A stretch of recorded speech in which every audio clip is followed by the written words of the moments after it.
Hi guys! Welcome to my August reading wrap-up.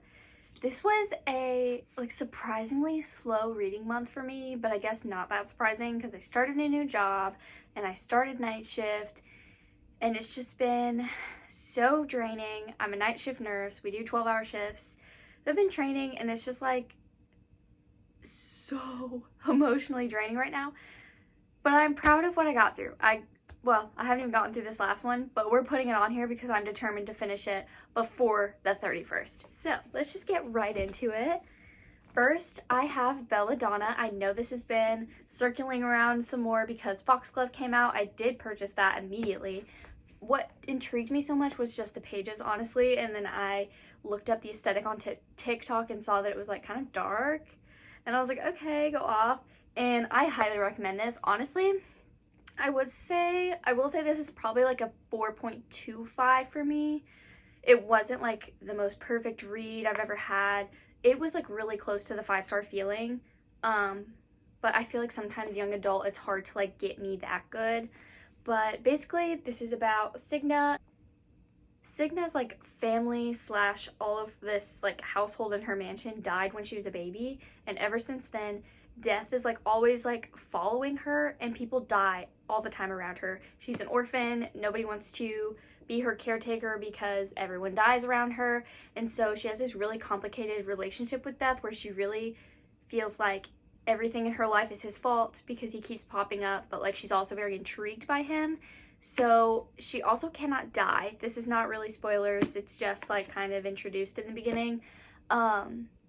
So her and Death form a really strong relationship throughout the story. She goes to stay with her last living relatives in this super old mansion, and there's a mystery to be solved, and it's just so good. It's kind of giving the Inheritance Games, and it's definitely giving Bridgerton. The way I was describing this in my video is dark Bridgerton. Yeah, it's giving high society, but death, I don't know how to explain it, but it's really good. If you've been thinking about reading it, it's really good. Just know that it's simplistic. It's a young adult. There's nothing too crazy about it. It's literally just vibes, and it's very easy to read. So if you want something like that, this is your guy. Next, I have Prison Healer and Gilded Cage. This is a completed trilogy, I believe, and I'm waiting for Blood Trader to come in the mail. I'm ordering it because I need it. Prison Healer is so good. It's literally about a prison healer. Kiva has been in prison since she was 7 years old, and it's a prison where people die. It's kind of giving Selena Sardothian, but maybe not as bad as that prison. But this whole book honestly kind of gave me nods to Akatar, just Under the Mountain, and just Feyre in general, and then some of Rhysand. You just get little vibes from that just remind you of Akatar, and I really loved that because it didn't feel like it was copying Akatar or anything, but I don't know, it was just so nice to be reading it and I'd be oh my god, Feyre, just stuff like that. And so I really enjoyed it. There is basically, Kiva is the healer in this prison. She's been there since she was 7. She's been there a long time.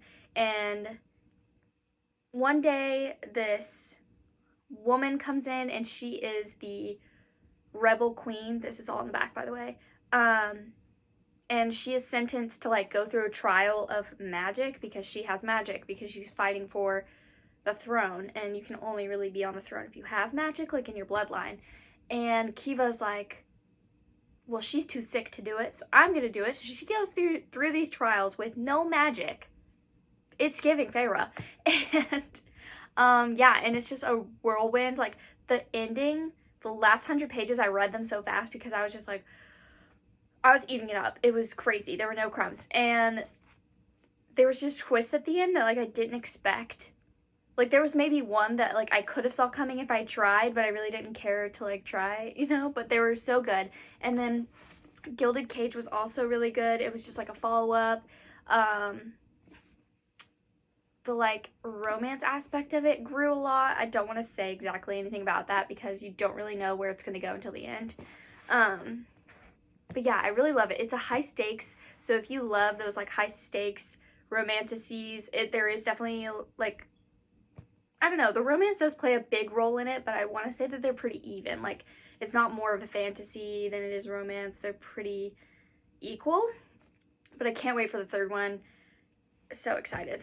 All I have to say is like the stakes get even higher in the second one, and the whole time you're just kind of on edge. So I like that.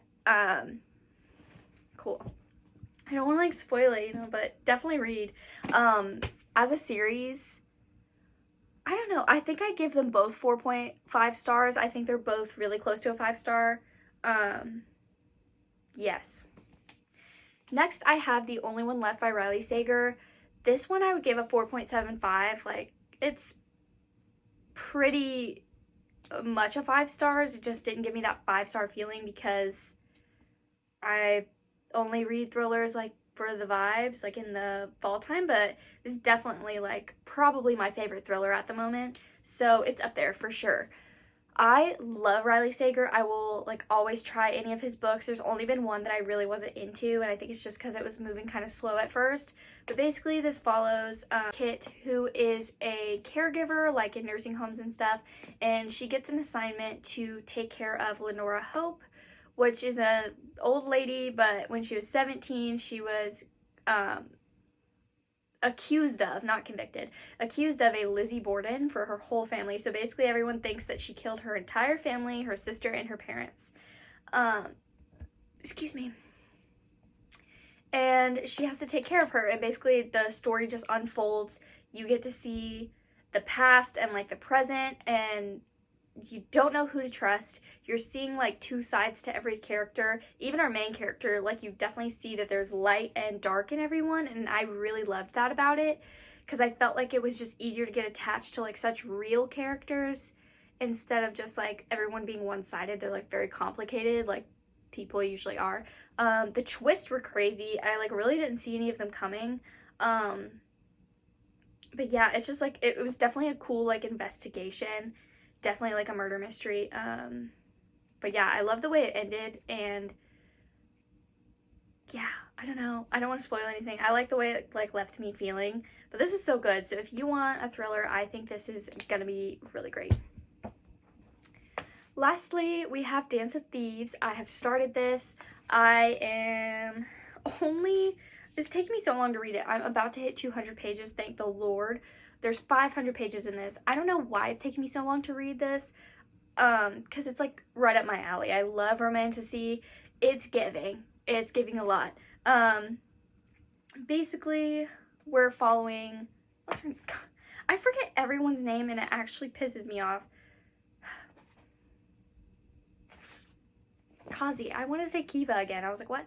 We're following Kazi. She is a part of the queen's like elite guard in her kingdom.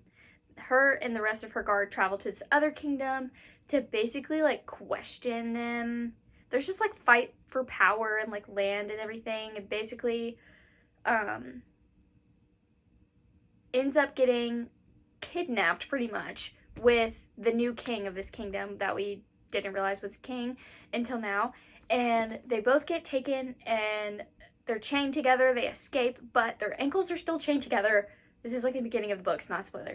And they have to like travel chained together and like build this relationship.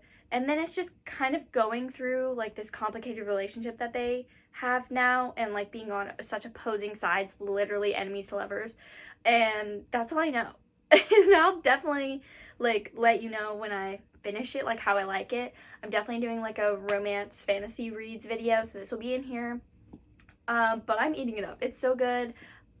I will say I liked how the relationship kind of like, you didn't have to wait so long to like have the feelings, if that makes sense. I don't know. Like it's a slow burn, but like not really. I don't know. It just like jumped into it really fast, and I'm eating it up. And those were the 5 books that I read in August, and yeah, let me know your favorite read from the month of August, and I will see you in the next video.